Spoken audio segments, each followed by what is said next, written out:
So today I'm really excited about our podcast. We have somebody super, super special and super, super awesome. Her name is Ashley Strong. She is a national vice president with Arbonne. She is my direct upline. She is in the top 1% of the company and also the one of the top 100 income earners within the company. She promoted to NVP while serving as a chief master sergeant in the United States Air Force. She is married to her husband, Ro. She's got two beautiful babies, and she is now fully present with her husband for their two beautiful babies, doing her Arbonne business full time. And they just moved to Oklahoma. And so I'm really excited to have her here with us today. Yes, me too. I have been looking forward to this interview. I have too. She was one of the first people we contacted when we even started the podcast. Yeah. We were like, we need Ashley Strong. I want to hear her story. And luckily, I get the pleasure of listening to her once a month, if at the minimum. Yes. At the very minimum. But I talk to her frequently, and she's one of my most favorite people in the whole world. So I can't wait to hear more about her background, some of her stories, some of her achievements, and her grandma or her mama. Yeah, I think she says it in her southern way. So I don't care. If I try, it's like mama. Like I can't say it right. But the way she says it, I'm excited to hear more about her and a lot of her journeys. And I'm really excited. Yes, I'm absolutely. so excited. All right. I'm really stoked.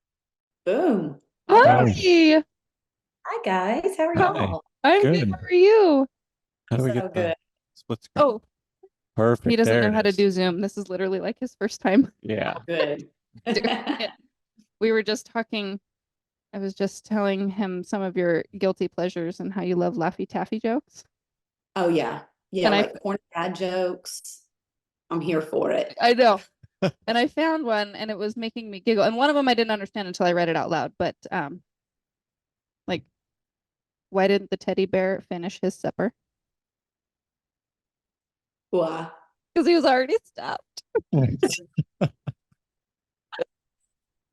Oh, man.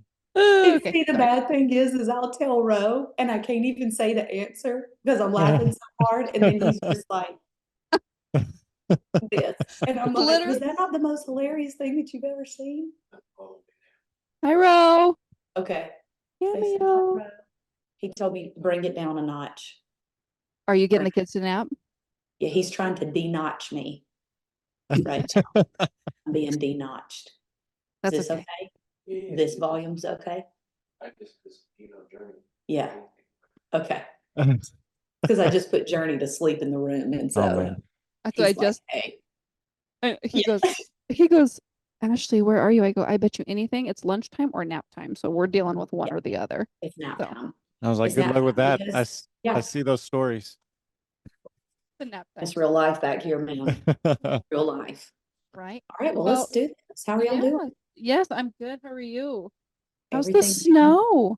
We have our first snow here in Oklahoma. That's right. Woke up to a puddle of white. And so my miracle morning was everything was telling me to come back inside, get back in the bed. It's warm, it's more convenient. But I was like, you know what? This is my test. This is the test. I know. Every time you're trying to level up in anything in life, you're going to get tested, right? And a lot of people think this must mean that I shouldn't be doing that. This must mean this isn't for me, right? You're right. They take that as that sign, like, nope, this is the universe telling me. Yeah, and then, so I must not have been meant to be there. It's like, how about you reverse engineer, right? And think about this. It's like, maybe that was your test to see if you wanted it as bad as you said you did. Amen to that. Absolutely. There's one. Yeah. I'll tell you, before I joined Arbonne and I was going to the gym consistently, like before we had our little home gym, I'd get up at 4 a.m. and go. And that was the biggest struggle, was the weather. Yeah. It wasn't just getting up, it was the weather. I'd like look outside and I'm like, oh, it's too cold. I have to go outside. I don't want to go outside. Yeah. Because think about like when you're on vacation or you're at the beach or something like that, it's so easy to work out. The sun's shining, it's beautiful, there's water, like people are tan, people are active. You're like, yeah, I want to go work out, right? But like, what are you doing in the dark when nobody else is doing it? What's happening then? Because that's how those people got tan, fit bodies on the beach. Right. Like those outdoor California workout places. Yeah. They don't have that here for a reason. It's too cold. It's too cold. Yeah. Yeah, insanity. I just work out in my basement in the dark while the kids are Mhm. sleeping at 4 o'clock in the morning. Yeah, we did too. We had the garage gym. I'll tell you, it was good for the season of life we were in because there was no excuses. It's there. And so, Yep. I had to babysit or, hey, just open the garage, let the kids run outside or trap them in the garage if they couldn't, and hope that they don't get hit by a kettlebell, Yeah. just move out the way. Right. Move out the way. So I mean, I did your introduction previously, but we and listeners also want to know like more about Ashley before military, Like where you were raised, yeah, like born and raised, if you want to Okay. give us Y'all a want to your little go way life, back? your life before the yeah, military, let's go before way back. Arbonne. Yeah. So, oh gosh. All right. So my parents were 15 and 16 when they had me. So definitely babies having babies. My mom didn't even know she was pregnant with me until she was about 6 months old until she was 6 months pregnant, sorry, because that's what happens when a 15-year-old that doesn't know anything about all of that gets pregnant. They just don't know that that's what happens. And so, when I was born, I was actually born in Georgia. A lot of people don't know that. They just think Alabama. I was actually born in Georgia. And then we moved to Alabama when I was 2 weeks old. And so my pawpaw, grandfather for the non-Southerners listening, See, I told you she says it Southern. I said I want to yeah, talk about her. I can't say mama. mama, my mama, yeah, my mama and my papa's grandmother and grandfather. My mama and my papa were really like my parent figures. My parents were teenagers. I mean, they were babies, but my papa just had this thought of like, this guy got my daughter pregnant, like we got to get out of here, right? And so we Yeah. moved from Georgia, we moved to Alabama, and I didn't see my dad until I was 2 years old. Oh wow. And so it was kind of one of those things like he was the enemy, for getting my mom pregnant. And so I didn't see him until I was 2 years old. And so my grandparents, my mom and papa were really my parent figures in my life growing up. They were my constant. And so my mom, here she is, single mom, ended up having a brother and sister. So single mom, 3 kids. She was always working, 3 jobs, had little hustle deals and things like that she would do to put food on the table. We lived in and out of women and children's shelters. We were homeless a couple times. We couch surfed. We lived with every, friend, every Tom, Dick, and Harry that you can think of, right? And then there were times that we were doing pretty good and we, had our own trailer. And like I specifically remember one time that we lived in a double wide. And Oh, like those are I thought we nice. were rich. Like Yeah. I was like, we have a double wide trailer. Like this is like 2 trailers together. Like we are freaking loaded, because it was the nicest trailer in the trailer park. And it wasn't until I was in the seventh grade that I started seeing other people's lives and other people's lifestyles. And so I'd moved to this new school and met a good friend, and her parents owned a construction company, and they had a brick home, and they had a pool in their house, and they sat down and ate dinner together. And it was the first time that I'd seen family structure. I mean, it was just kind of like survival mode in our house. And you guys, I want to make sure that like anybody hearing this knows I had a great childhood. Like, I don't remember times that I felt like, oh my gosh, my childhood's miserable. I didn't know that we were as poor as we were until I was a little bit older. And so I give my mom just so much credit. Like, she just protected us from that. But once I knew, and I knew Yeah. like, how come I'm like 10 years old and I'm babysitting? And how Mhm. come I'm, now 12 years old and I'm like the parent mode, because my mom's at work and I'm doing homework with my brother and sister. And how come when I'm 14, I'm driving because I got to take my brother to this practice and my sister to this practice because mom's at work. So I grew Yeah. up really fast. Probably some cons to that too. There's probably a lot of things that I don't slow down and have enough fun sometimes. And my husband definitely brings that out of me. He's such a fun person. For anybody that's listened or ever done like the color personality test, so typically your gold is like you're high structured, you're very organized, you like control, you like power, you're just kind of like a dominating force. I'm off the charts gold, like 98% gold. Then you got your blues that are like super emotional, right? They feel feelings very strongly. You've got your greens that are very like, show me the science, give me the data, I want the facts. Like they see life as like true or false. And then you've got your oranges that are kind of like your YOLO, they're adventurous, like, let's just do it. What's the worst that can happen? My husband is off the charts orange. And Oh so you've man. got a high gold and a high orange coming together. But you guys, he's taught me so much about having fun.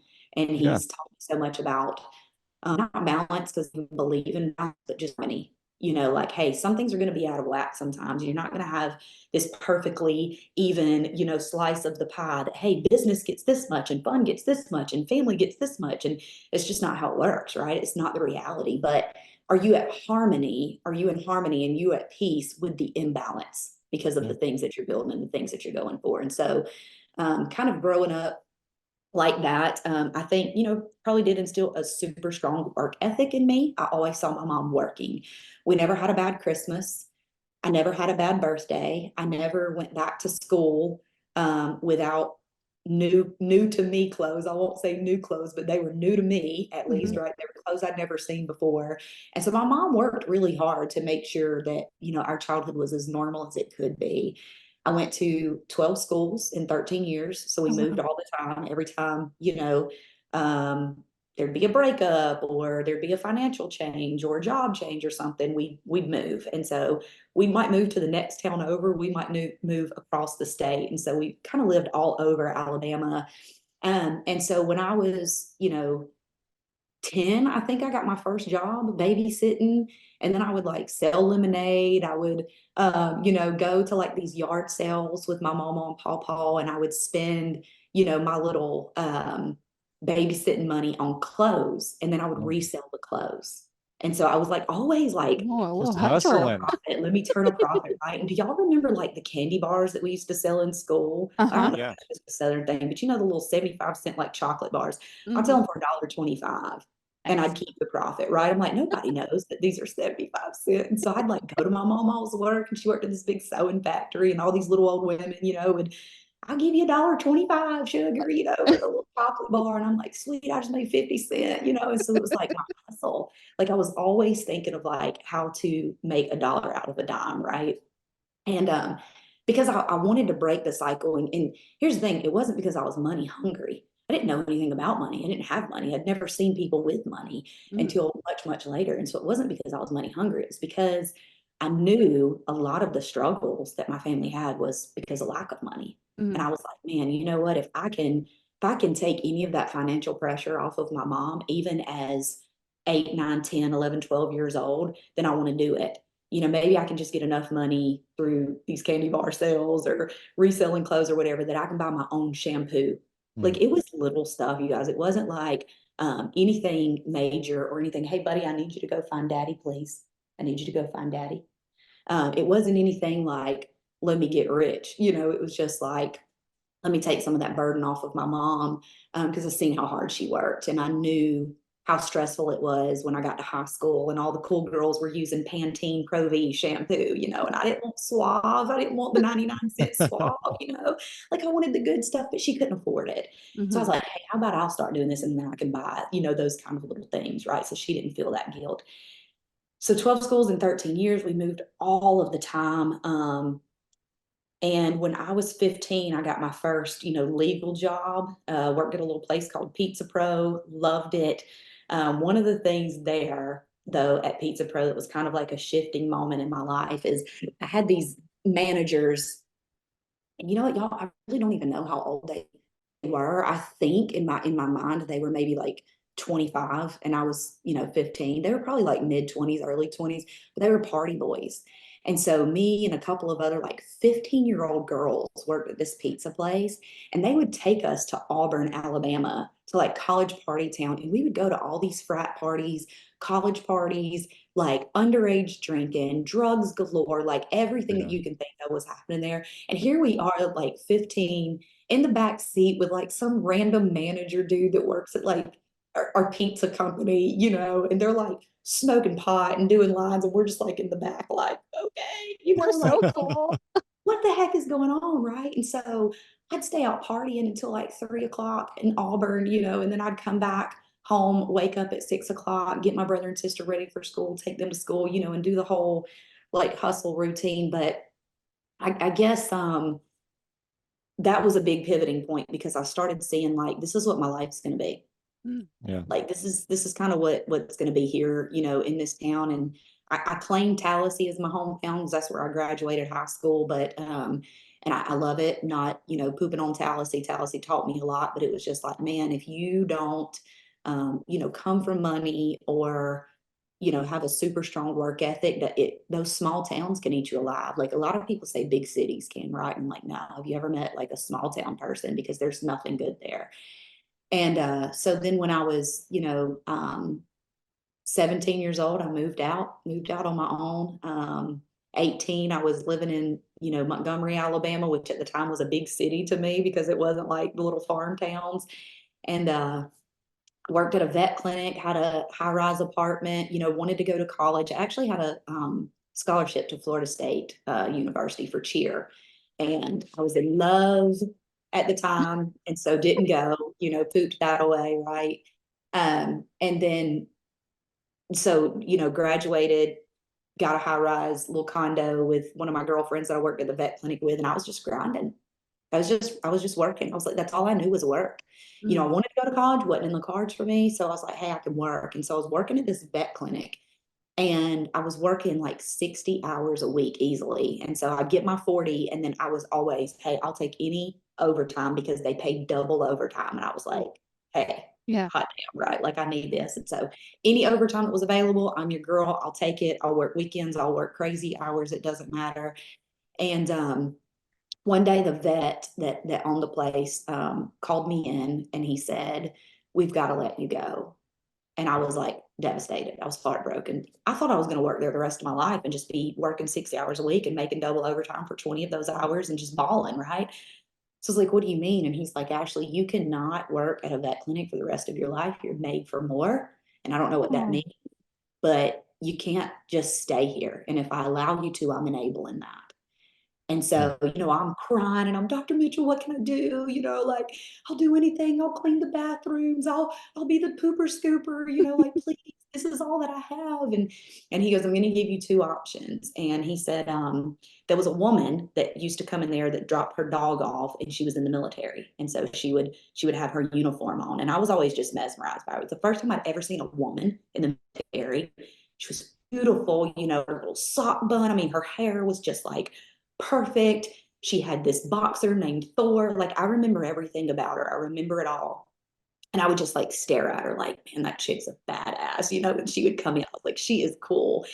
And he goes, you've got two options. He said, I see the way that you, look at, he called her Miss Alvarez. See the way that you look at her when she comes in. You can either go talk to a recruiter and join the military, or you can work for free here, live in the room on top of the clinic, and we'll put you through vet school.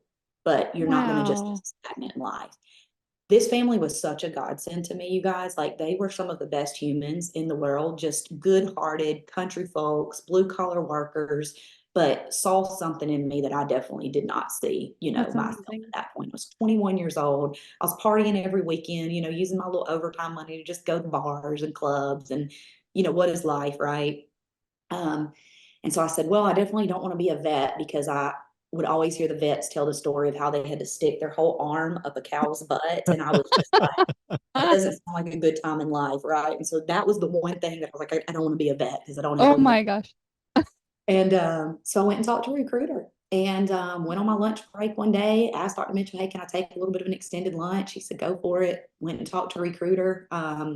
Didn't think I was going to join the Air Force for another year and a half. A slot came open. He called me on February 14th, 2006 and said, we got a class opening for you. Can you leave and be at basic training March 21st? So I was like, that's like 5 weeks. And so I thought it was going to be another year and a half. And so I was just like, it was one of those like heartbeat and tummy flipped. And it was a now or never moment. I was just like, I looked around, and I was just like, let's go. Let's just do it.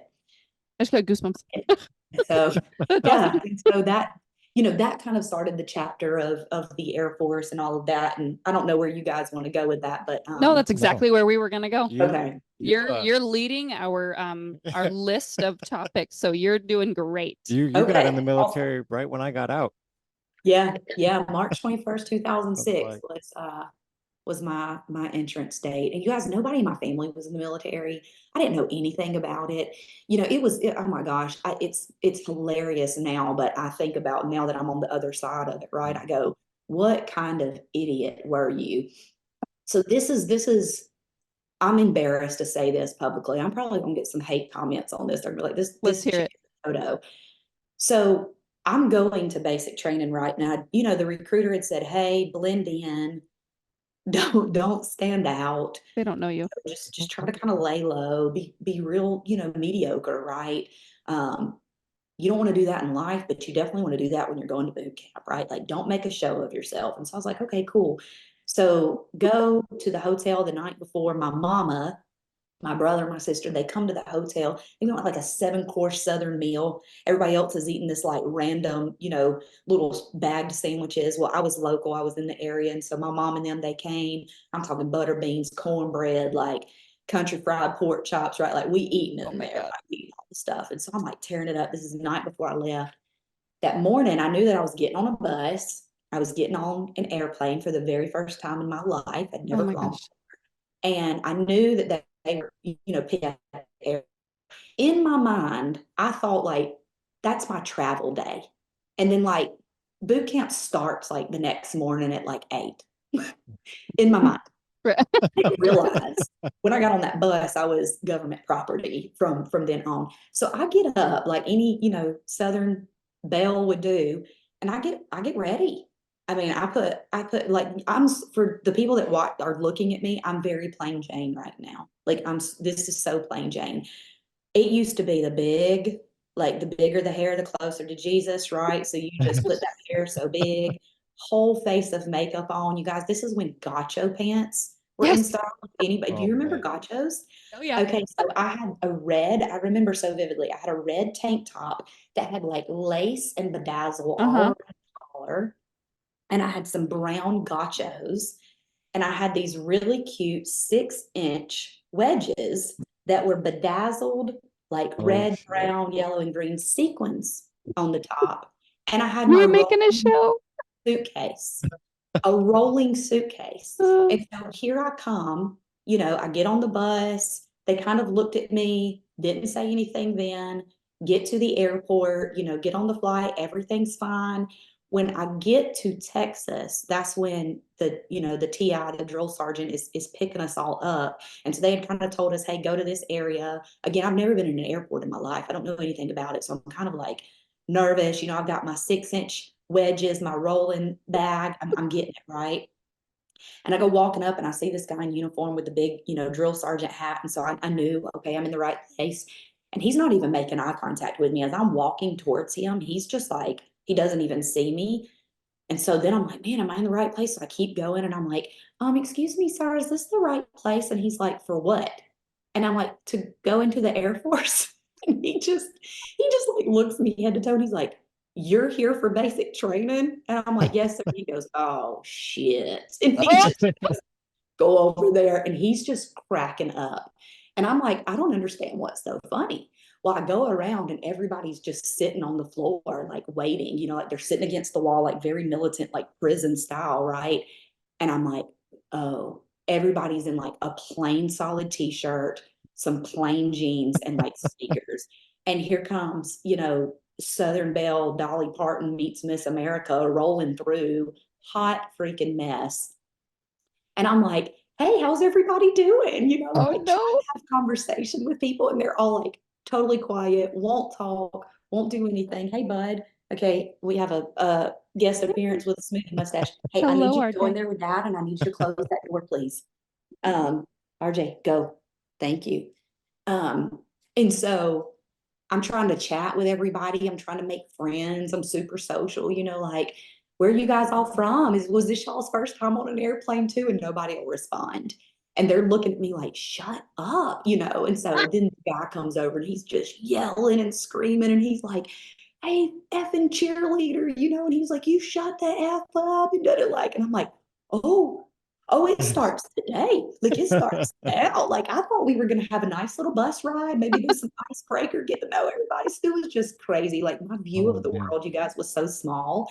It was just very like be kind and be southern and work hard and be nice to people, you know. And so it was just like it was such a Yeah, huge like culture eye shock. opener for me. And so yeah, anyway, so my intro into the military was very brash.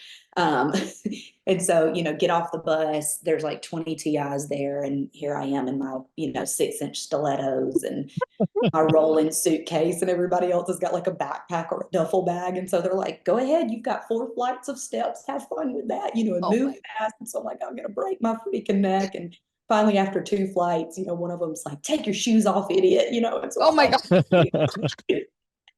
and so yeah, so that night, you know, like the 2-second freezing cold shower with 55 other girls, you know, and I just have like my makeup is all over my face because I don't have time to wash it off. And so for the next like 3 days, I just had raccoon eyes, you Oh know, and my I'm God. trying to do the little like thumb lick and Yeah. like smear it into my skin as much as possible to get it off. And so it humbled me very, very fast. But it was, I think, like a lot of things in life, once I was like in, I was like, okay, like I could adapt to my environment. Mhm. And Yeah.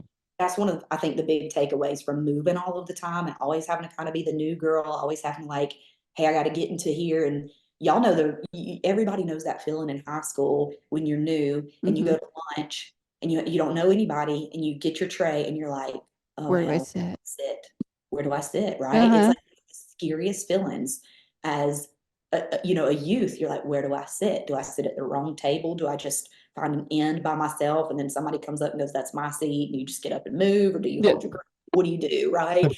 So I think that built so much resiliency to where once I kind of like read the room, I was like, Mhm. okay, this is what boot camp is like. And I excelled. Ended up becoming like, you know, the dorm chief, which is like the person in charge of everybody. And so I did great, you know, honor grad, all of that. And then I moved very, very fast through my career. And Mhm. so went in as an airman basic, so E1, made every rank first time all the way up to chief master sergeant E9. And so made chief in 14 years, put it on at 15, and then the second chapter of that Yeah. But That's that's continued. so that's so crazy. Like the difference between branches. Like when I Mhm. joined, it was like they picked us up on the bus at Phoenix, went to the plane, went to Georgia, and there was like a MEP station. Like we bused to a MEP station, and we stayed there for a week. Like we Oh, didn't do, wow. there was no basic training. We stayed there for a week. We got our clothes. They gave us our BDUs, like our bags, our everything. And then they picked us up and they took us to the Sandhill and Fort Benning. And then we got off. I mean, the drill sergeant got on the bus and was like, "Get the fuck off the bus. What are Yeah. you doing?" They were Yeah. throwing our shit, yelling at Yeah. us. We Like you were lined up supposed and to know. You're like, then okay, then I'm just here that's to when do we it. Tell started me. basic, and it was like the 3 weeks of hell. You know, like you're saying, like we had showers in 2 minutes, and Oh, we had yeah. to eat, and it was like we had to eat in 3 minutes. They gave us our Yeah. meal, eat in 3 minutes, get back out, do your Yeah. training. It You was learn real crazy. quick to make every meal a Yeah, taco. You're like, just get a slice of yeah. bread and Or a whatever's pizza. being And there served, was if it's like bread, make it a taco. no time for silverware. It was just eat with your Uh-uh. hand, just Yeah. go. So barbaric. Yeah, So barbaric. I know about me a long time to not eat that fast after that. Like it took me a long time to just sit and like actually yeah, chew my Enjoy. food. Like I was like an yeah. animal going back to have family dinners and stuff. They're like, Jesus, Ashley. Like, oh, sorry. But yeah, it took me a long time. But yeah, it's totally, totally different. When I you think joined, did you branches. know what you wanted to do? Like when you know, Yeah. like I went in guaranteed with my job. And so my ex-husband was actually the guy I was dating at the time. And it was loose, you know, like I knew I was joining the military, but he was in. And so he gave me a couple of, you know, tips. He was like, hey, you know, don't just take any job. They'll make you a cop. If you don't want to be a cop, you know, then you need to go in guaranteed. And so luckily, I mean, I had the job at the vet clinic and mm, they were like, you can if you're leaving for basic training and you're committed, you can stay here as long as you need to until you ship out. And so I had that security, so I didn't have to just take anything. Yeah. So what was really funny is I liked the idea of physical therapy because I'd always kind of been active. I'd done cheer and gymnastics and stuff through high school. So I was like, oh, physical therapy would probably be a cool job. You learn all about the body and you get to help people. But at the vet clinic, I'd started cleaning teeth on dogs. And so I remember talking to the recruiter and, I said, well, what about like working in the vet field, like being a vet tech? And he's like, only Army has that. So you'll have to go to the Army. And I was like, no, thank you. No offense. I was like, no, thank you. Right. And so he goes, well, what do you do with the animals? And I was like, well, right now I'm cleaning their teeth. And he's like, you want to clean humans' teeth? And I'm like, hey, it's got to be, a little easier than the dogs. It's not, by the way. The dogs are sedated. Humans are like rabid animals. But I was like, okay, cool. So I went and guaranteed with dental as my job. And so I knew that I wanted I'm air quoting for the listeners, a cush job. I knew that I wanted, to work inside of an air conditioned building Monday through Friday. Sounded good to me. I knew I wanted time off and I knew I wanted something that wasn't, going to be high stress, that if, I had a family and things like that, there would be some sort of harmony in my life. And it wasn't just going to be like high ops, high mission, high pace, high stress. Mm-hmm. I didn't want that. I was like, maybe this is going to be a way for me to kind of break the cycle, not have to work like crazy all the time just to make enough money to get by. And so the security of it, I think, was what drew me to it the most. But luckily, I got to explore with quite a few different jobs while I was in. But yeah, I knew what I wanted to do. I went in guaranteed. Yeah. Okay, that's cool. So when you were in, is that when you started your Arbonne journey? So I'd been in the Air Force for 10 years before I started my Arbonne journey. And so I was actually probably the most anti-network marketing person that, a person could ever meet. Like I say all the time now, if I would have had the time then and the knowledge, I would have been one of those like YouTubers that are anti-MLM that make all of the videos, like I would watch those and I would be like, yeah, girl, like I agreed with everything. Like this is just real talk. This is probably not gonna be that great for my business.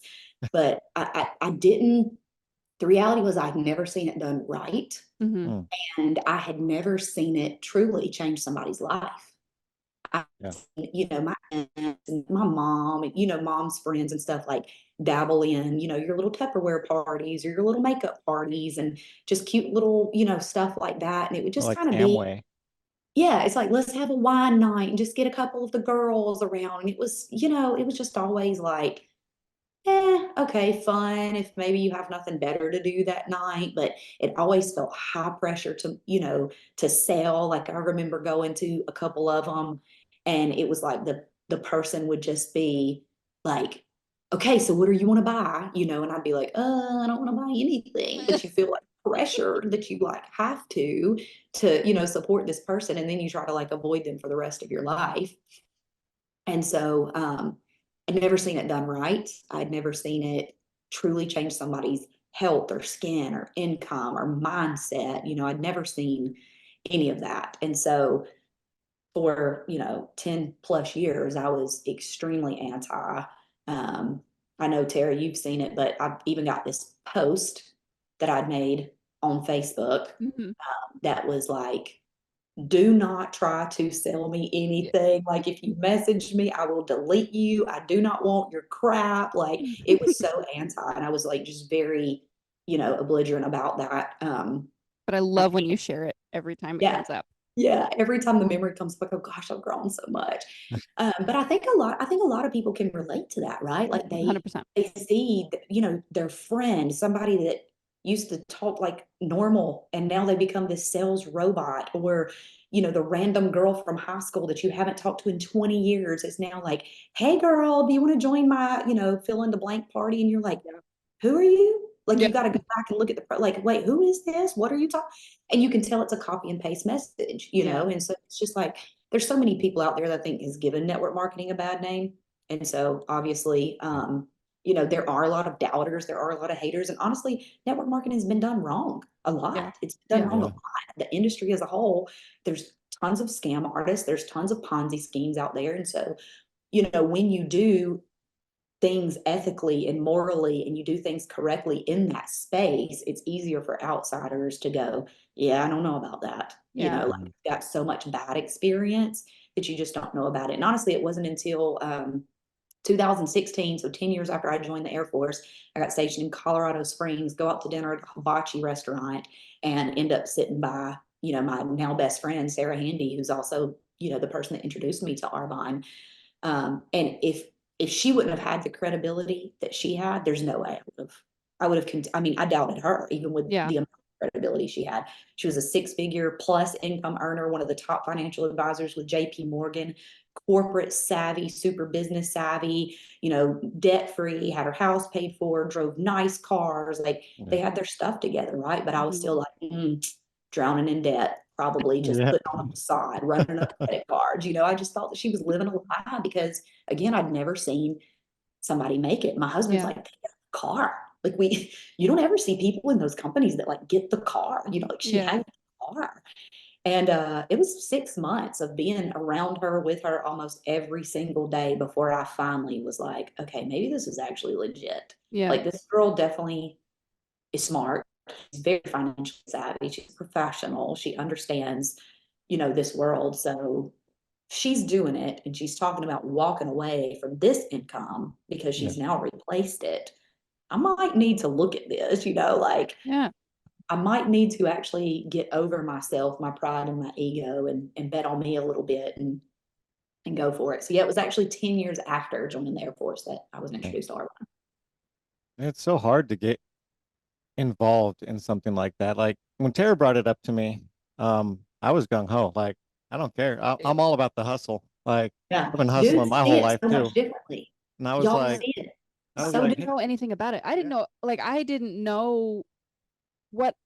know what network marketing was. I didn't know what that meant. I didn't know. I was completely like, I have gone to the Pampered Chef parties, the Tupperware parties. Like, I've gone to those and loved them. I never bought anything just because I didn't have the money for it. But I was like, I thought that was fun. I just thought it was a fun party. And then, but I didn't know that Arbonne did parties. You know, I didn't know any of that. I didn't know what network marketing was. Had zero idea. But when I saw the, you know, the compensation plan, I looked at him and I went, look what could happen. And he goes, well, what are you waiting for? I think the conversation lasted 1 minute. yeah, I was like, let's do it. I'm down. In my head, I was like, oh, like I didn't care what my friends thought. I just thought, what's my family gonna think? And not even like my mom or my dad or like anything. It was like, what's my cousins gonna think? Because I was really close with my cousins. And then I was like, well, who cares? Yeah. It lasted 1 minute and then I joined. And still had zero idea what I was doing. I was just told at that point, before I learned to be more authentic and, you know, like, you know, all those types of be real. I was like, someone told me the copy and paste wins. Yeah. The best copy and paste wins. And I was like, all right. So that's just what I did. Yeah. Until, you know, further down the road when I've learned more about what everything is and what to do and systems and all that stuff. But like when we started, didn't have a clue what network marketing was. Didn't even know that was a word. I did. My dad did Amway when I was younger, and that was a fucking sham. Yeah. I mean, I think everybody did Amway, right? Or knew somebody that did Amway. And it's like, that's one of the big things that gave that first initial, especially our generation, kind of the, you know, I'll meet people and I'll say, oh, you know, yeah, you know, like I have health and wellness, you know, with business with Arbonne, and they're like, oh, that's kind of like one of those Amway things. But, you know, and you hear that all the time. It's like, no, right. So not at all. You know, it's quite different, you know, but it's also, I mean, Amway has evolved, you know, this is not your grandma's network marketing business anymore. I think so many of us grew up seeing that, right? Or, you know, you saw either the sweet little innocent, you know, woman that just wanted to have some fun and have some parties and have some friends over in the living room, or you saw the like skeezy salesperson that took that like, I'm going to become a millionaire overnight, right? And it's like you don't see a win with either one of those. Yeah. You see this genuine person that's not really going to make a whole lot of money because they're not really working it the right way and they don't know. Yeah. Or you see the person that's like, I'm going to like freaking find the loophole and I'm going to be, you know, this person, and they do it at the expense of their ethics. Right. And they do it at the expense of other people, and it burns people. And they go, you know, instead of saying this person made a bad choice, they go, this business is a scam. And I think that's where we get it twisted sometimes. I definitely did. I was definitely the person that was like those things Yeah. instead of saying, no, actually the people, it was some of the people, Right. no network marketing business ever hurt me or offended me. Some of the people in those businesses did. Yeah. And We just connected that's to why that. I like Arbonne a lot. Like I'm not a consultant or anything, but Arbonne has a strict like moral compass. The company itself is like, you got Absolutely. to follow these rules, these regulations. You can't post these type of things. It's not Yeah. allowed. You got to stay ethical. You have to stay true and true to the Yeah, I mean, and product, true to the it's a people. 43-year-old company. It's like, Yeah. that's Yeah. one of the things you also have to remember is, if it's a scam, if it's a Ponzi scheme, if it's illegal, like, no, bro, those things don't last more than 5 or 10 years. Most businesses, period, don't last more than 10 Right. years. Yeah. So, Right. 43 years old. Oh, and by the way, B Corp certified. Mm-hmm. Like knowing about B corporations and then going, holy crap, as many companies that apply to become B Corp certified, and there's less than 500 globally. Yeah. Globally, that's Yeah. like, you know what I'm saying? And so, and Yeah. we're one of them, and we're the number one Yeah. direct selling company under the B Corp umbrella. And so it's just, I don't even argue anymore. And I get it because I was that hater. I Yeah. was that hater that would find every little thing and go, well, what about this? And what about this? I don't even argue with people like that anymore because we've got receipts. You know what I mean? Like, not Right. what you'd say, like, we got receipts, we've got the proof.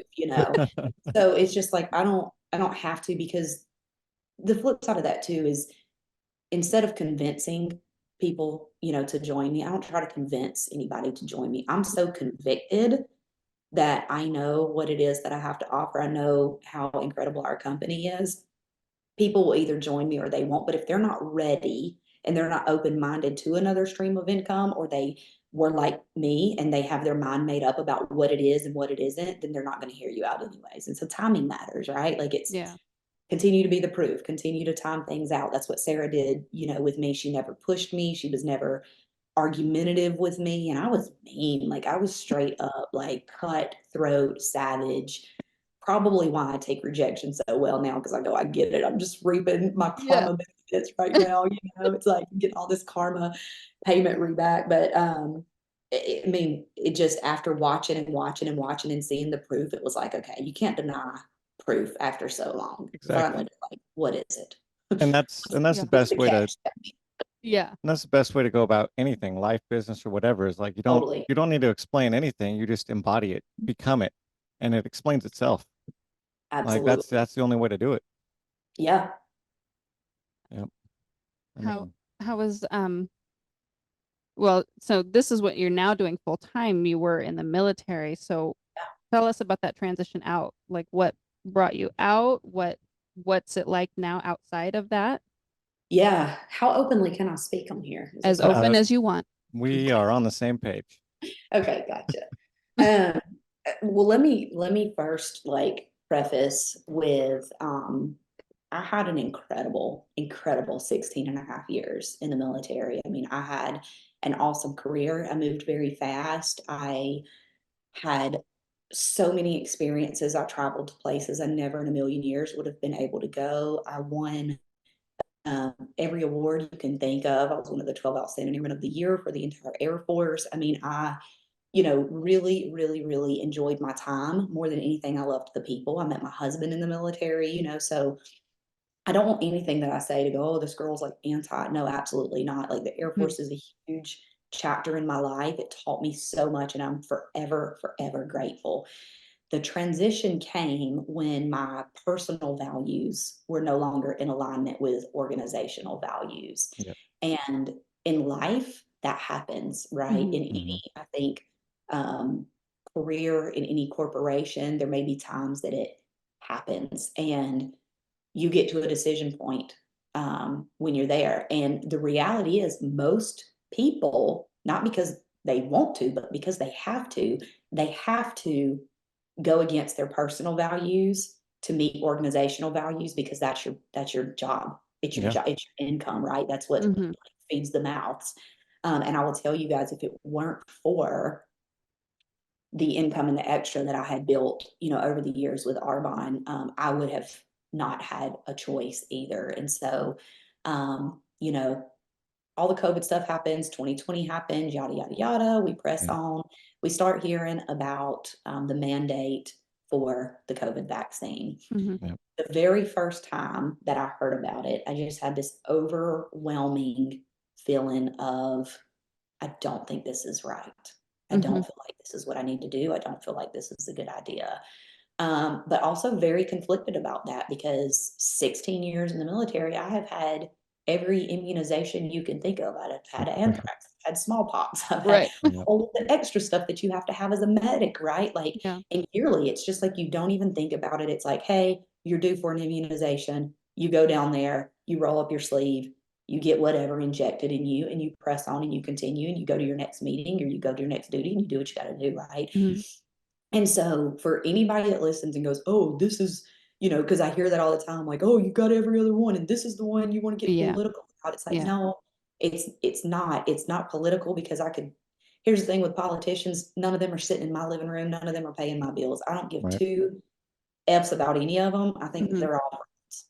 Yep. Like, I'm just Absolutely. gonna say it, Yeah. right? I don't believe in any of them, and I don't put my faith in any of them. My faith is in God.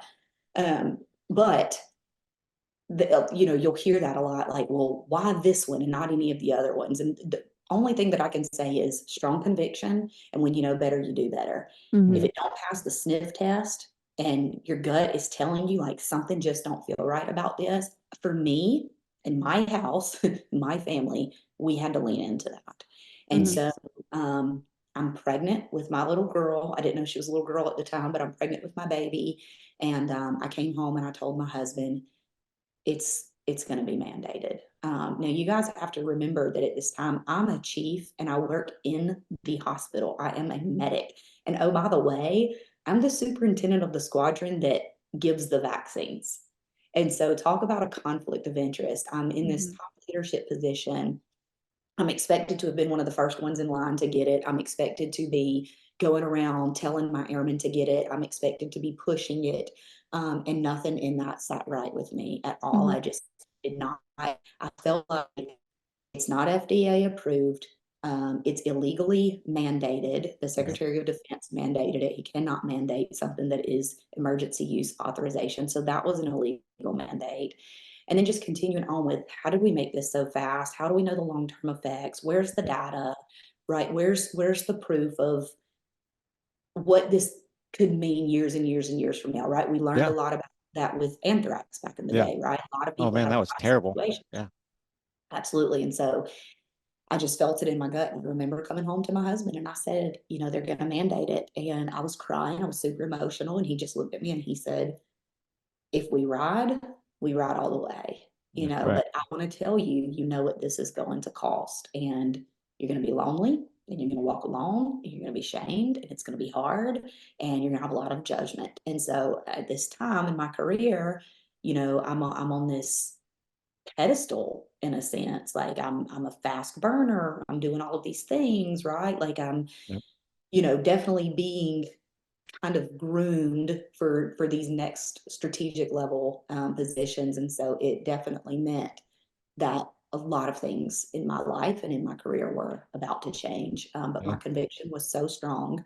I felt so at peace and just knew it's not happening, Yeah. especially being pregnant. And Oh yeah. so about a year and a half of, fighting it, religious accommodation request was denied, did the appeal, it was denied, continued to appeal, they were denied, ended up getting a medical exemption because I was pregnant. Yeah. And I thought, okay, great. I'm in the clear. I thought, okay, this is going to get me past the mandate.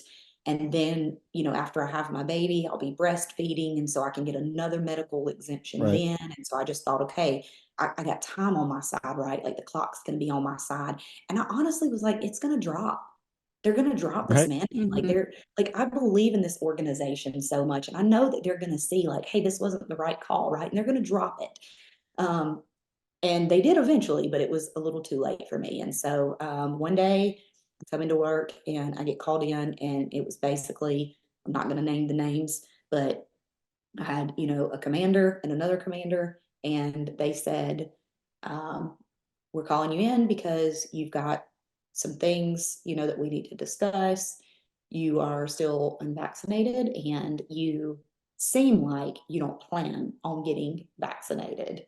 And I said, right, like at this point, I'm 8 months pregnant. And I said, that's correct. And so they said, well, we're here to offer you two choices. Either you can sign this paper saying that you agree to receive the vaccine as soon as you give birth. And then one of the commanders literally says, baby out, jab in.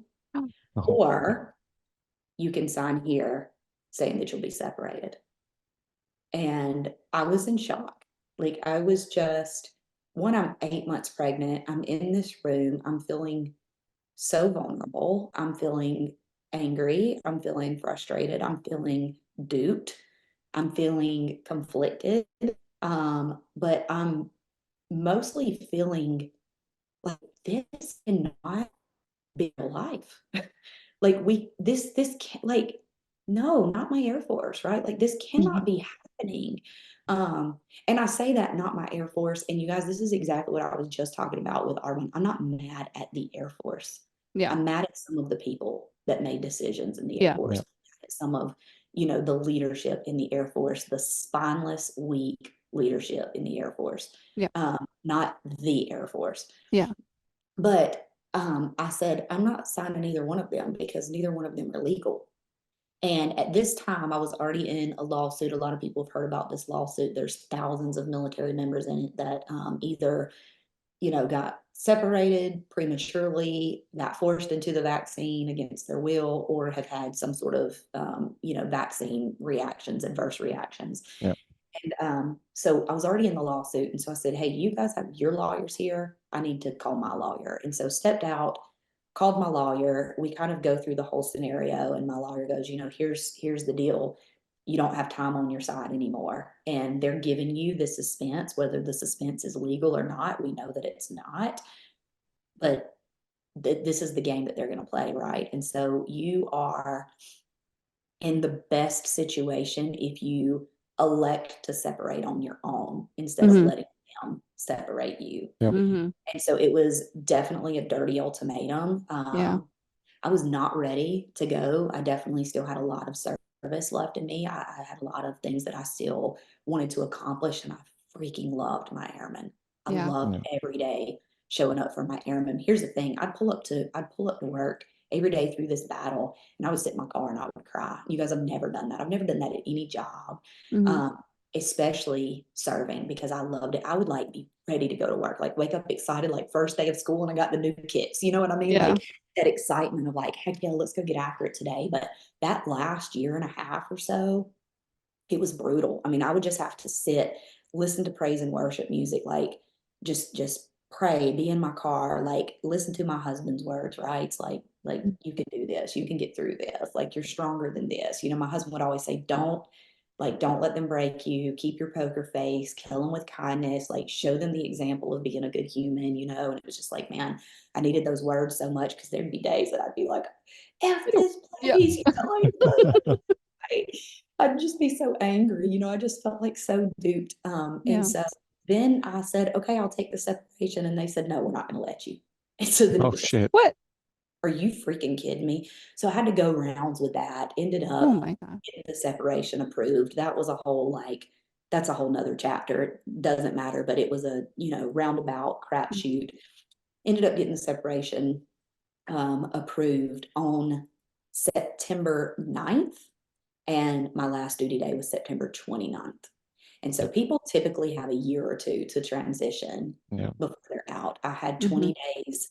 That included weekends. That also included 5 days that I already had leave to go on an R1 trip, ironically, which I think was kind of a godsend, because I was on that trip and it gave me a taste of like, you know what? I freaking earned this trip and I've worked my tail off, that I don't have to be sad about losing this job. I'm Right. about this chapter ending, but I don't have to be sad about money. I don't have to be sad about whether or not my family's going to be okay. I don't have to Yeah. be sad about all of the third and fourth order effects that this comes with, right? No college for my kids, no, retirement benefits, all of the other things. I don't have to be sad about that. because I was freaking grinding in the dark, building this Arbonne business, and my family is totally okay. We're Yeah. totally Yeah. okay. Like we never missed a beat. It was like, all right, we're on to the next chapter of our life. Yeah. And Okay. one of the things we talk about, right, is preparing yourself for impact. And there's been through 7 years of building my Arbonne business, there's been so many times that I've given a training or spoke on preparing for impact, but I had never had the impact. Yeah.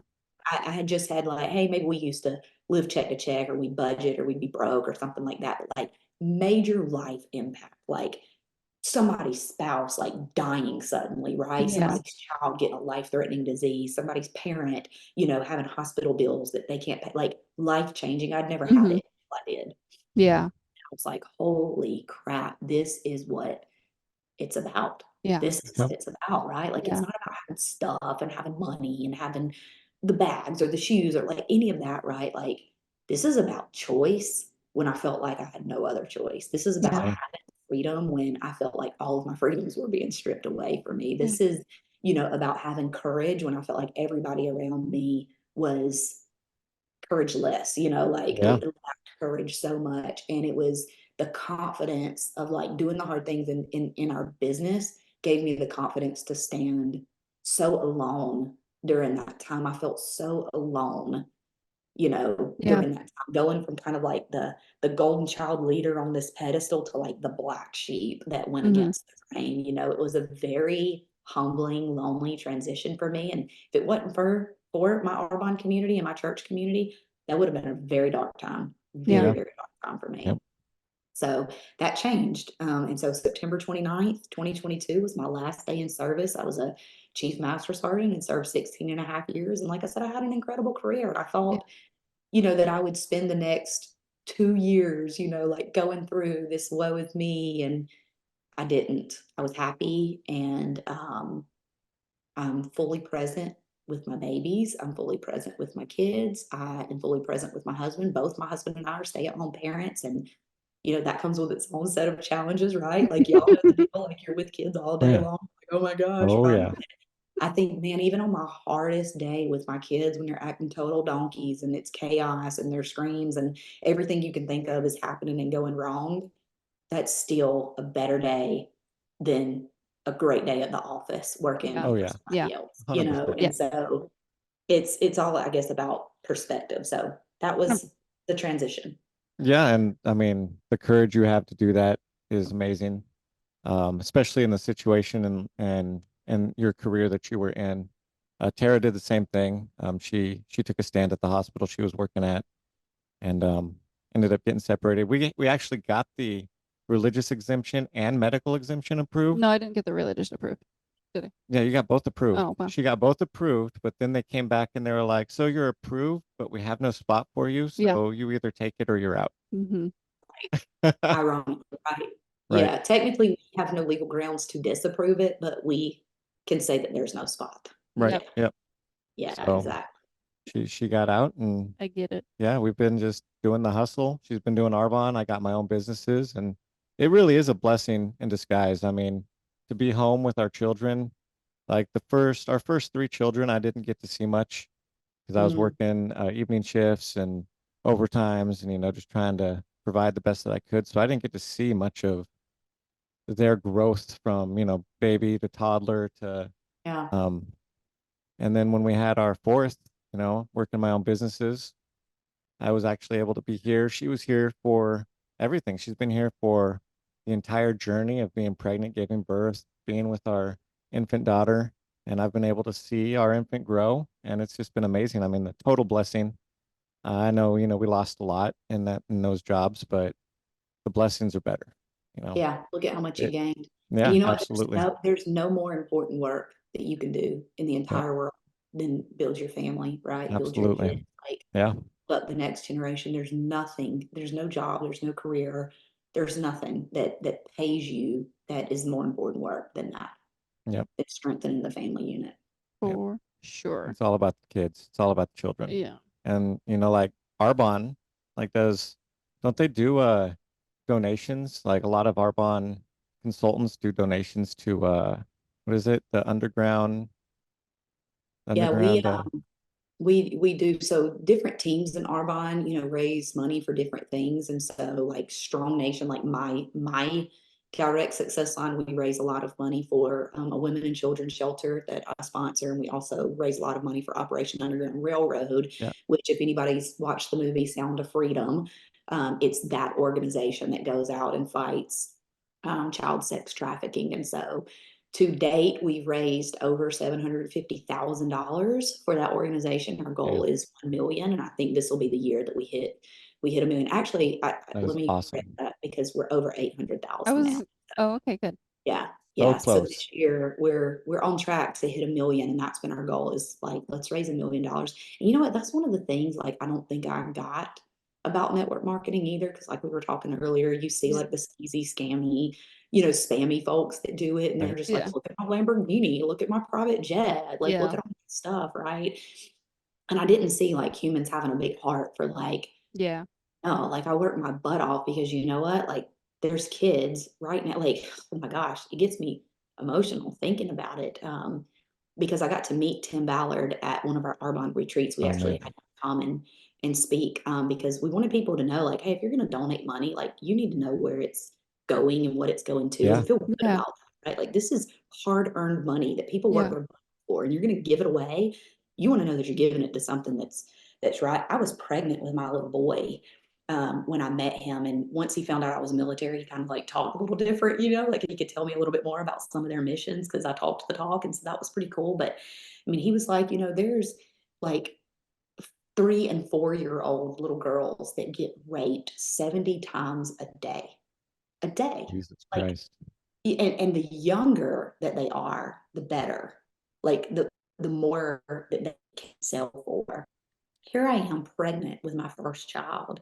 You know, my husband and I didn't have kids for 7 years, didn't think we could have kids. And then I feel this life inside of me. And I just think of like how it's going to feel to hold this baby in my arms. And I think of somebody doing like the absolute unthinkable to an infant. And so I asked him, how does an infant even survive that? And he goes, they don't. They don't, like it's part of the sickness. It's part of the fetish. They cannot physically survive that level of pain and trauma. And it just fueled something in me that I said, not on my watch. Not on my watch. Like Yeah. if I have, and you guys, we all do, every one of us do, right? Like every single listener that listens to this, viewer that watches this, whatever your thing is, like you have the ability to make such a huge impact, and you have the ability to see something that you don't like in the world, that you go to bed complaining about, that you see on TV and it just pisses you off, it makes your blood boil, and you can go, not on my watch. You know Yep. what? I can't do everything. I can't fix this problem by myself, but I can dang sure have an impact on it. Yeah. And hearing all of those things, I go, you know what? My whole thing was like my pride, my ego. What are people going to think about me? Are people going to make fun of me for selling protein? Or, you know, like some, I remember one time reaching out to somebody and the guy goes, you know what? I worked as hard as I did so that my daughter never has to sling detox tea like you're doing. Okay. And, you know, like he felt so proud of himself for saying that. I was just like, cool, bless and release. I'm on to the next, because you know what? You think I'm just selling detox tea. Right. Yeah. You think that's all that I'm doing, but you have no idea that because of this, because of helping people get healthier, right, that my family is taken care of. And oh, by the way, that abundance flows over to extra, and that there's a newborn baby that is getting things done to them that we could never in a million years imagine to our kids. And I can have a part of going, not on my watch. Yeah. Yeah. It's not about a freaking detox tea. It ain't Right. about protein. It ain't about no skincare. It's Right. not about, you know, it Yeah. might start that way. It started Yeah. that Yeah. way. Then it gets to a point where you go, no, there's so much more, and there's so much hurt in the world, and there's so much need. Like we need humans to show up bigger and bolder and more courageous than we ever Yeah. have. Absolutely. We ever have. Like Yep. our best revenge right now is to be personally excellent in Yep. everything that we do, to have Yeah. the highest standards, to have the highest work ethic, to have the highest, you know, level of get after it, to have the biggest heart to freaking give back, and to say, Yeah. not on my watch. This is not okay with me. Like I'm not okay with my 1 and my 3-year-old inheriting the world as it is right now. Right. Right. And so Yeah. am I going to complain about it and be like, oh, you know, I feel bad for the next generation. Right. Am I just gonna be a talking Tammy, right? Or like, am I gonna freaking get out here and do something? But you guys, I'm getting fired up. Like, Yeah. but it's like, how many people do you hear like bitch and complain about it? And it's like, Oh, what are so you doing to be many. a part of the change? Yes. Yep. What are you doing? Yeah. What are you doing to show up differently? Yeah. There's enough complainers. There's very little doers. Yes. Yep. Very little doers. It's so hard and so frustrating to try to switch that, to turn that switch on for people. You know, like just come on, let's get motivated. Like you can do so much better with your life than just sit here and complain or sit here and do nothing. You know, there's so much out there. Every one of us has so much potential, and to just waste it away and not do anything with You your know life, what? it's just, Mediocrity is comfortable. Mhm. yeah. It's comfortable. Yep. And if you never disrespect the impossible, you never disrupt your comfort zone, you never like denormalize the standards of society, you become a part of it, right? I don't Yeah. want to. Like, I think all of the time, I'd rather be real and rejected than be Yeah. fake and accepted. Yeah. And Yeah. it's okay. Maybe it's hard for me to fit in sometimes because I was made to stand out. Like, Right. and that's okay. Maybe Yeah. I feel like the black sheep all of the time because that's not the space that I'm meant to be in anyways. Yeah. Yeah. Yeah. So, yeah, I could go a sermon on that. I mean, I don't know, I get fired up about that kind of stuff, but Well, side note, like maybe in the future we'll have you back and we can totally have that side note be a full yeah, be a full episode. yeah, that'll be, we'll call that Sunday sermon. That's what right. So, being as disciplined as you are, and a lot of people will tell you, especially me, I'll tell my husband all the time, I'm like, Ashley's the best. She's so disciplined. She's, she motivates me. She inspires me all the time. What are your thoughts on like motivation and discipline, like in life, or like even fitness? And like, are there books, speakers, podcast things that you listen to that, help you with that as well? Yeah. I mean, I mean, you were military, so you have that fitness part in yeah, I you, mean, some of it, but even like this morning, right, when we were talking about the snow and it was cold and, my morning didn't start the way that I wanted it to. And like there were a couple of little things that just kind of threw me off my game, right? And then of course I get to the gym and my phone's dead. And so I don't have my music. It was just like the little, like real first world problems, you know what I'm saying? Where it's like, like today's gonna suck or whatever. But I was like, you know what, this is the mindset that losers think. Like Mm-hmm. like Right. they think like, well, it was cold and so it's easier to stay home, or well, the Mhm. roads are icy and so it's just I don't feel like navigating that, or it's going to take me longer so I'm just not going to go, or my headphones died so I don't have my music so it's going to be a bad workout, which means a bad day, right? And that's just not the thing. With motivation is great when you have it, but motivation goes into hibernation when you don't have inspiration. Right. And if you are not constantly inspired in life, you're going to lose motivation. And who Yeah. is? Who is walking around all day, every day, 100% of the time, like, I am just so inspired right now. I'm so motivated. Like, none of us are, right? Like, Nobody. we all have our things, we all have our stuff, we all have, our negative mindset that we have to constantly fight against. And so it's our discipline. And your discipline is built by your habits. Your habit is built by your actions, right? But your actions are built from what's in your heart. We Mhm. actually had this great sermon at church the other day, and he said, if you want to change your life, change your habits. But if you want to change your habits, change your heart. Mm-hmm. And so, especially, I don't know when this is going to air, but today's January 9th. A lot of people are on this New Year train, right? Like, Mhm. hey, 10 days ago, you started day one of what you told yourself December 31st, 2023 was going to be the best year of your life, and you've already fallen. Maybe you already fell short, right? Maybe you've already had a bad day. Maybe you've already broken one of your promises. Welcome to being a human. Right. It does not mean you're a loser. That does not mean you suck. That doesn't mean you set your goal too high. That doesn't mean this is not meant for you. It means that you're a human and that you're flawed and that you're imperfect. But it also means that you get your butt up and you try again. Mm-hmm. Yeah. I think we forget that consistency doesn't mean that you don't make mistakes.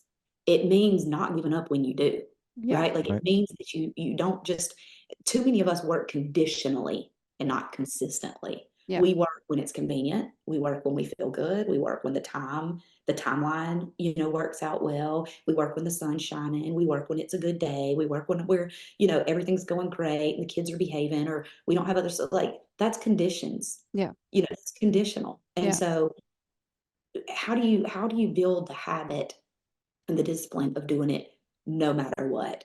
I'll tell you, it's through failing a crap ton and getting Mhm. right back up and going, okay, jacked that up. Okay, failed at that. Okay, time to do it again. Yeah. Time to do it again. Time to do it again. I was talking to this girl the other day and she goes, well, isn't that the definition of insanity, is like doing the same thing over and over and over and expecting different results? And I'm like, are you doing something that doesn't produce results? And then expecting Perfect. different results? Like, what are you actually doing? Because Yeah. performance is going to dictate our success, not the way we feel. Right. But too many of us, and you guys, especially in today's world, we have gotten, we glamorize softness. Like, we Right. glamorize, I just need another self-care day. I Right. just need a break. I just need some downtime. I just need, like, what have you done? What have Yeah. you actually done? Yeah. Now, there is, and I'm not talking to this very, very, very small pool of the 1%ers that are no freaking kidding, getting after it all the time, and they're giving their absolute best, and they wake up every day and they're like, you know what? No matter what comes my way, I'm freaking getting after it. I'm not talking to those people. But Yeah. most people would rather live in mediocrity than even attempt to step foot into their greatness, because it's easier. And when you Yeah. live a mediocre life, you don't have as many problems. People don't come for you. People don't judge you. People Mhm. don't really expect a whole lot out of you. And so it's easy to not disappoint people. It's Right. easy to not have your failures showcased. It's easy, to keep your word because you're not doing anything too hard. Yeah. You're Eh, just kind of getting up. The clock is dictating your life. Yeah. yeah. You're a pawn in the show. You just go and you do what you're told all day long, and you don't have to make any decisions. And yes, sir, yes, ma'am, no, sir, no, ma'am. And you press on, and then you come home, and you eat your microwavable dinner, and you sit in front of a TV, and you get a beer, and you relax because you've had a hard day. Right. Of You've following had a order. tough day. Yeah. And you stay up all night surfing the internet, looking at bullshit. And then you get up the next morning, you hit snooze 20 times because you stayed up too late and you eat crap food. And then you wonder why, when you're 50, 60 years old, that you look and you go, my life is shitty. Yeah. Right. Yeah. I feel so unfulfilled. Yeah. I, I don't have any friends. I don't have any, like, what are you doing? Yeah. What are you doing? Do you Yeah. know what I mean? And it's like, since becoming a mom, especially, I'm like, I don't want my kids to see that. No. Yes. Yeah, absolutely not. Yeah. So, I always think this is a freebie tip. This is what helps me when I have those days where, like this morning, it was snowing. Freaking alarm didn't go off in time. Had to eat more than I've ever eaten in the morning. My headphones were dead, right? I know that's media. Like, this is real first world problems, super simple stuff. But these are the kind of things that drive people's decisions. And these are the kind of things that people go, oh, I'll try again tomorrow. Like I said, Mhm. January 9th, maybe you've had 9 days of I'll start tomorrow. Well, Mhm. you know what? You're not even promised tomorrow. It's this really freaking cocky to Yeah. even give yourself that much of an advantage that you can Mhm. start tomorrow. But I liked it when I start feeling that creeping in, and I do often, like Mhm. often. Tara, I love the words that you said about me. It was so kind, but like, honey, I am a hot mess like the rest of them, right? It's a constant fight against it. And we all have to. Like, we're Mhm. lazy as humans. Like, we're Yes. So lazy. bad. So it's that constant fight against, like, no. And so what I will try to tell myself in those moments, I go, how would I behave if I was the best in the world at what I do? What decision would I make if I Mm. was the best in the world at what I do? And so you guys think about that, right? Like, Yeah. listen, think about that. What is it that you do? What is it that you're passionate about? What is it that, freaking makes your tummy flip? And how would you behave if you were the best in the world at doing that? What habits Mhm. would you have? What mindset would you have? What Mhm. actions would you take? What disciplines would you not avoid, right? Like, Yeah. what excuses would you not allow to creep into your life if you were the best at what you do? Yeah. To be the best wife. I want to be the best mom. I want to be the best friend. I want to be the best believer. I want to be the best Arbonne leader. I want to be the best human. Yeah. Mhm. I just want to be really, really good at those core things. Yep. So what decisions do I need to make, right? Like what actions do I need to take to be able to be the best at what I do? Yeah. Because we can talk about it. Yeah. Right. But Or you can do about it. it, you know, a Yeah. lot of people talk about it. Oh, it'd Yeah. be nice. That sure would be nice. Well, you You're know what? lucky. Luck fairy's not coming to sprinkle dust on your head. Yeah. Right. So you know how you get lucky? Working really, really hard. Yeah. And Really, really hard. I think that's what a lot of people have mistaken in reality and just real life is they've mistaken the success identity, the successful people identity. You know, they see Yeah. people like Jeff Bezos and Elon Musk and Bill Gates and all these super successful, you know, people that have done amazing in their careers and lives. And they're like, man, they just had everything handed to them. They're Mhm. just, you know, everything was handed to them. They got lucky. They knew the right people. Man, it's not about that. If you It's like read, sleeping in the office. you know, like, yeah, you like if you listen to Elon Musk talk or even Jeff Bezos, you know, they start out with nothing. I mean, Yeah. Jeff Bezos was working out of his garage with he had his Amazon when he first did Amazon, it was a piece of cardboard that he Oh had yeah. Sharpied Amazon on it. That's Yeah. what his picture was. Like that's where he And it's started also out and he worked, yeah, and he worked take his a look ass at off. their calendars too. Like how many Yeah. times do you think folks like that operate at that level go, you know what, just clear my calendar today. I just think I need a self-care day. Right. Right. I'm just not Self-care. feeling it today. You know, I feel a little off.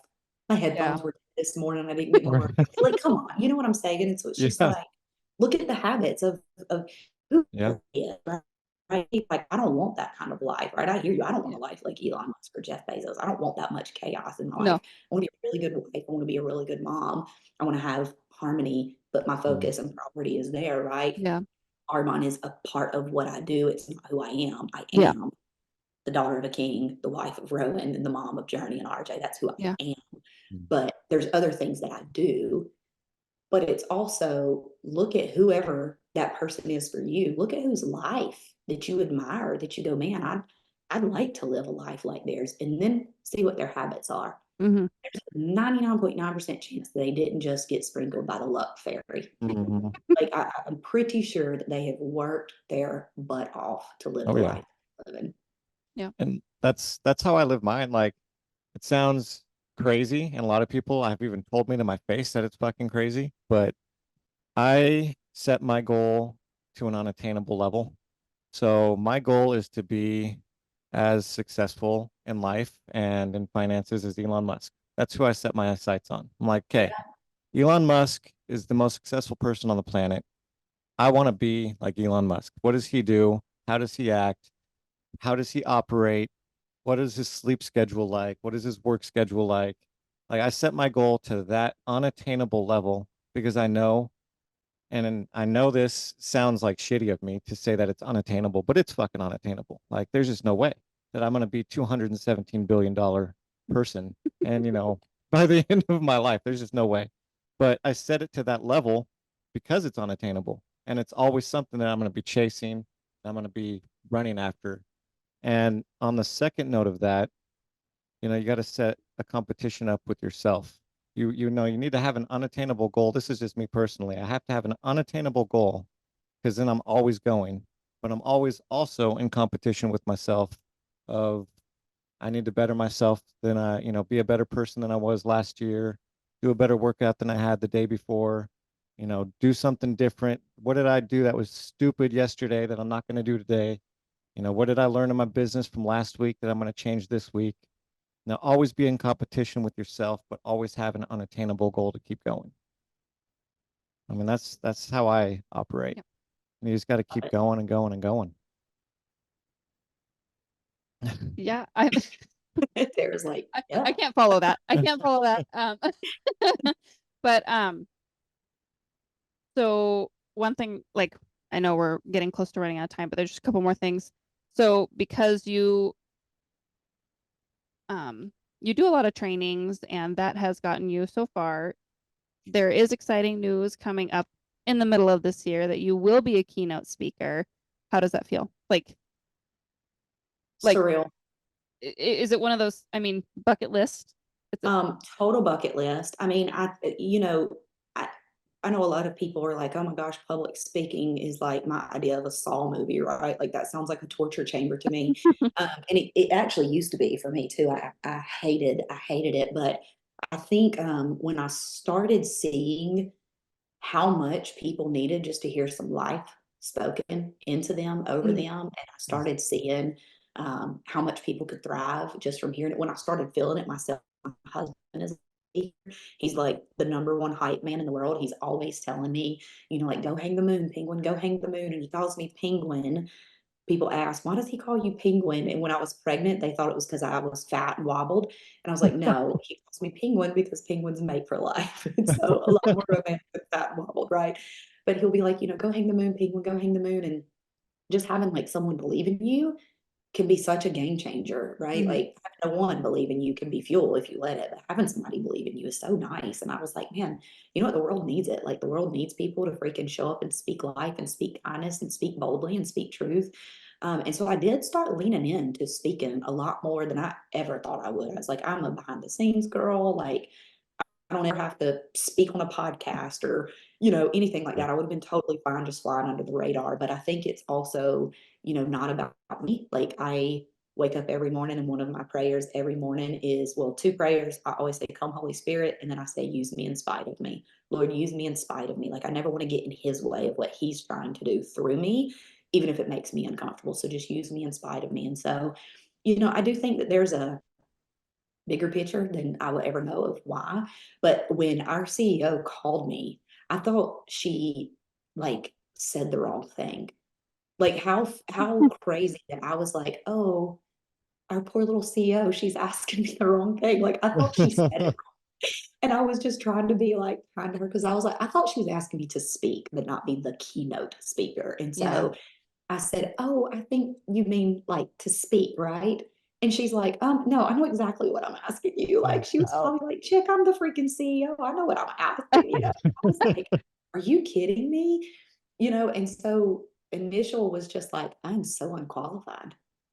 I am so unqualified. Like there are so many like leaders in this company that have been around so much longer and they know so much more and they're so much smarter and they work this business like so much better than Yeah. I do, that it was the immediate like I'm not qualified to do that. Like what happened? Like all the good speakers said no and like I was default, like why are you asking me? But I think I just had to remember that, God doesn't call the equipped, he equips the called. And so when I was immediately like, I'm not qualified, I'm like, okay, well, he's got me. It's not about me. Like, obviously, I have to put in the work, right?